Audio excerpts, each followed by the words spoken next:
angkat musibahku.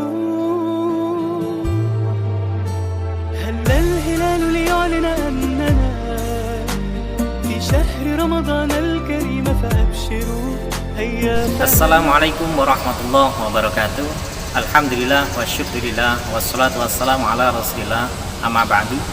Pemirsa Madu TV Nusantara dimanapun Anda berada, senang sekali bertemu dengan saya Fadil Akbar dalam acara Santri Sowan Kiai.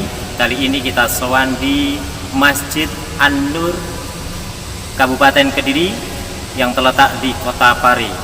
Dan alhamdulillah saat ini kita bertemu langsung dengan pengurus takmir Masjid Agung An-Nur, yakni Dr. Asy'ari Mastuki. Sebelumnya akan saya kenalkan, beliau saat ini aktif sebagai anggota Komisi Fatwa MUI Kabupaten Kediri, juga masih aktif dalam peneliti bidang akidah Aswaja NU Center Jawa Timur. Beliau juga sebagai wakil rektor dan dosen tetap di Perguruan Tinggi IAI Fakih Asy'ari Pondok Pesantren Darussalam Sumbersari.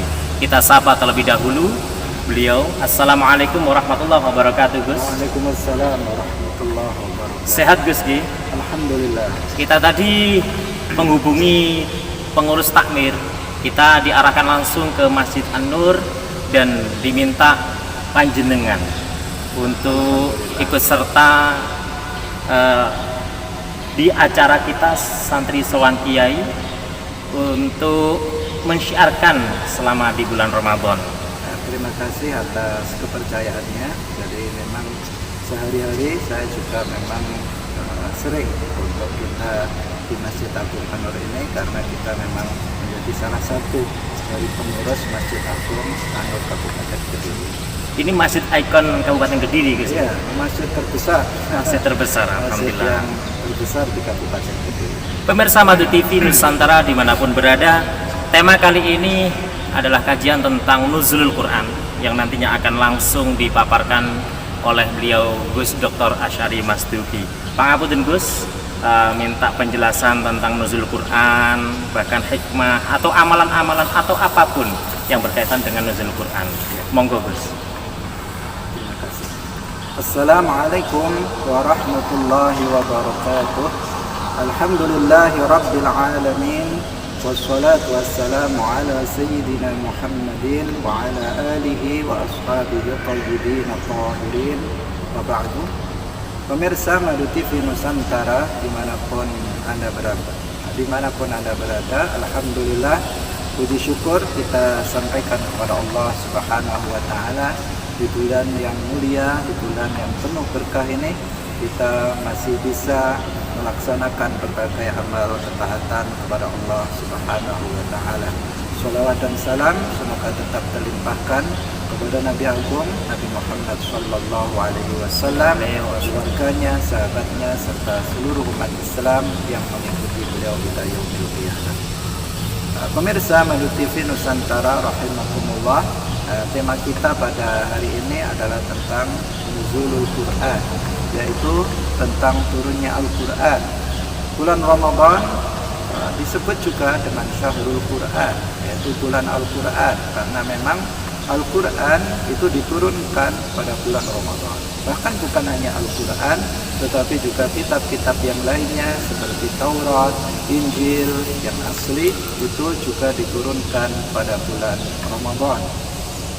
Dalam hal ini Allah Subhanahu wa taala di dalam Al-Qur'an berfirman, "Syahrul Ramadan allazi unzila fihi al-Qur'an hudan lin-nasi wa bayyinatin minal huda wal furqan." Bulan Ramadan adalah bulan di mana di dalamnya diturunkan Al-Qur'an sebagai petunjuk bagi manusia dan penjelas dari petunjuk itu, dan pembeda Al-Furqan, pembeda antara yang non dengan yang batil. Pemirsa Madu TV Nusantara rahimakumullah, bahwa Al-Quran diturunkan pada bulan Ramadan ini tidak ada khilaf, tidak ada perselisihan pendapat di antara para ulama. Semuanya mengatakan bahwa Al-Quran diturunkan pada bulan Ramadan, karena karena memang berdasarkan ayat tadi, syahrul ramadhan alladzi unzila fihil Qur'an. Bulan Ramadan yang di dalamnya itu diturunkan Al-Qur'an. Ada nas yang menjelaskan tentang hal itu. Tetapi kapan, tanggal berapa? Maka di sini ada beberapa pendapat di kalangan para ulama. Yang paling masyhur di negara kita, yang biasa kita peringati sebagai nuzulul Quran, itu tanggal 17 Ramadan. Tetapi ada hadis yang menunjukkan yang berbeda dengan hal itu, sehingga sebagian ulama mengatakan bahwa Al-Quran diturunkan bukan tanggal 17 Ramadan, tetapi tanggal 24 Ramadan. Rasulullah Shallallahu Alaihi Wasallam bersabda, wa unzilal furqan bi arba'in wa isyrina khalat min Ramadan. Dan Al-Furqan, Al-Quran itu diturunkan pada 24 Ramadan. Dalam ayat yang lain itu dijelaskan bahwa Al-Quran itu diturunkan pada Lailatul Qadar, pada malam Qadar. Inna anzalnahu fi Lailatul Qadar. Sesungguhnya kami telah menurunkan Al-Quran pada malam Qadar, suatu malam yang sangat agung di bulan Ramadan, yang nilainya beribadah di dalamnya khairun min alfi syahr, lebih baik dari beribadah selama 1000 bulan yang di situ tidak ada Lailatul Qadarnya. Pemirsa Madu TV Nusantara yang dirahmati oleh Allah Subhanahu wa taala, bagaimana Al-Qur'an, proses turunnya Al-Qur'an?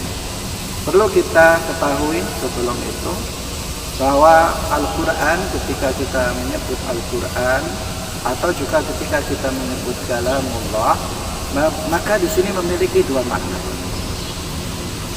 Ada yang pertama, kalamullah yang dimaksud adalah al-kalam az-zati, yang merupakan sifat kalam bagi Allah.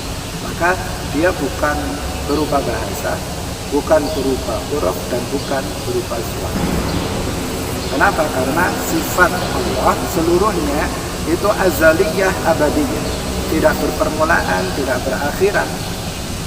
Itu seluruh sifat Allah seperti itu, termasuk sifat kalam Allah, dia tidak berpermulaan dan juga tidak berpenghabisan.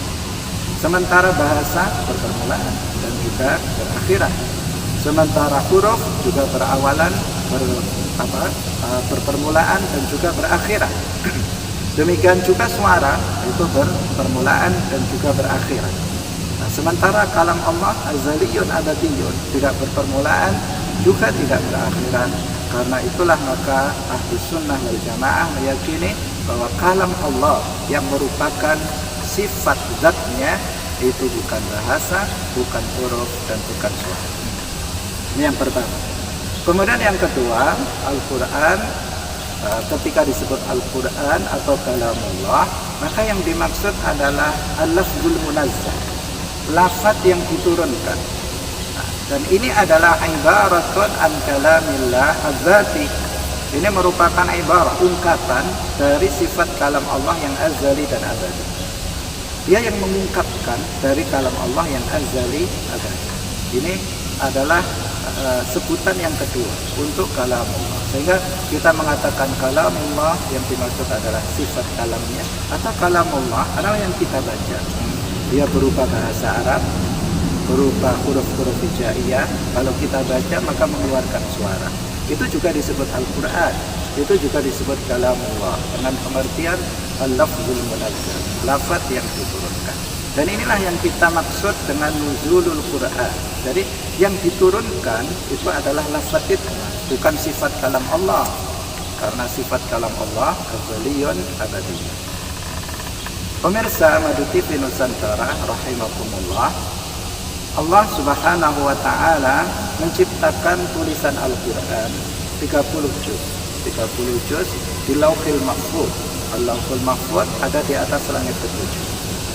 Menulis Al-Quran 30 juz, artinya Allah menciptakan tulisan, maksudnya seperti itu. Allah menciptakan tulisan Al-Quran 30 juz, diawali dengan Al-Fatihah, diakhiri dengan An-Nas, seperti yang kita lihat sekarang di dunia ini. Kemudian Allah Subhanahu wa taala memperdengarkan, atau Allah menciptakan, bukan memperdengarkan, tetapi Allah menciptakan suara Al-Quran yang suara itu diperdengarkan kepada Jibril alaihissalam. Setelah itu Allah subhanahu wa ta'ala memerintahkan kepada malaikat Jibril untuk menurunkan tulisan Al-Quran yang berupa kitab yang berada di Lauhil Mahfuz, diturunkan ke langit dunia.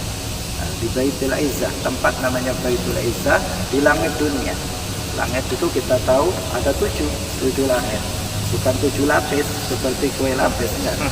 Tetapi ada langit jarak jauh 500 tahun perjalanan, ada langit lagi, naik lagi, ada langit lagi, dan begitu sampai 7. Di atas langit ke-7 ada Allahul Mahfuz. Di sana tulisan Al-Quran diletakkan. Pada malam Qadar, Allah subhanahu wa ta'ala memerintahkan malaikat Jibril untuk menurunkan Al-Quran, tulisan Al-Quran yang 30 juz itu diturunkan ke langit dunia di tempat namanya Baitul Izzah, diletakkan di situ. Ini namanya tahapan turun Al-Quran yang pertama, bersifat apa? Jumlatan, sekaligus berupa apa?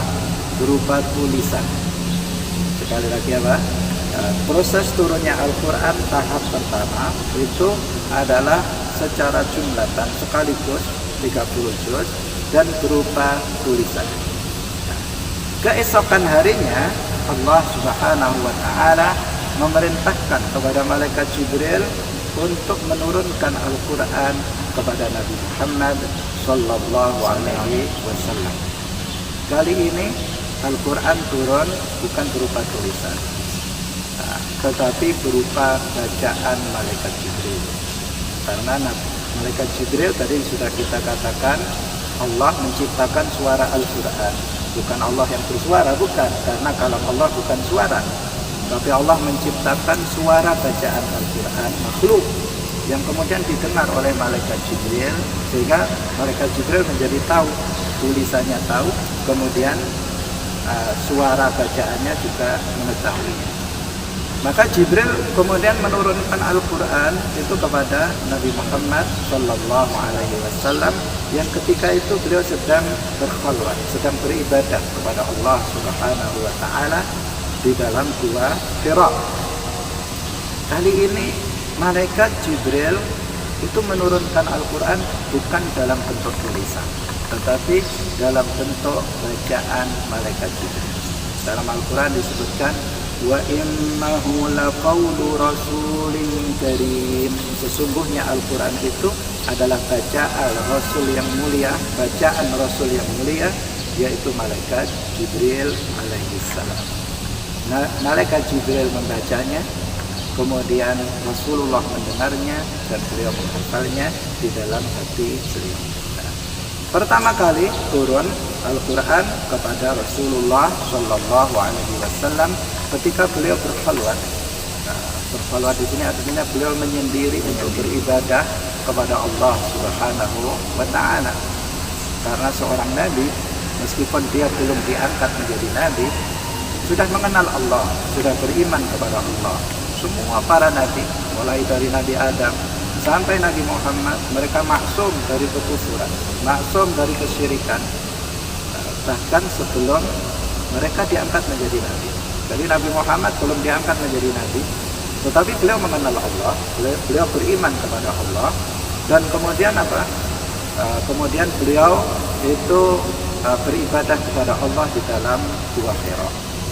Di saat beliau beribadah di Gua Hira itulah maka malaikat Jibril itu turun dengan menurunkan Al-Quran, yaitu surat Al-Alaq 1-5. Seterusnya Al-Quran turun secara berangsur-angsur dalam bentuk bacaan malaikat Jibril selama 23 tahun. Demikian sebagai pengantar. Kita jeda terlebih dahulu bersama TV Nusantara dimanapun berada. Ini tadi adalah cerita yang indah yang perlu kita dengarkan selanjutnya. Namun jangan kemana-mana, tetap bersama kita Santri Sowan Kiai Kita bertemu kembali setelah pesan-pesan berikut ini.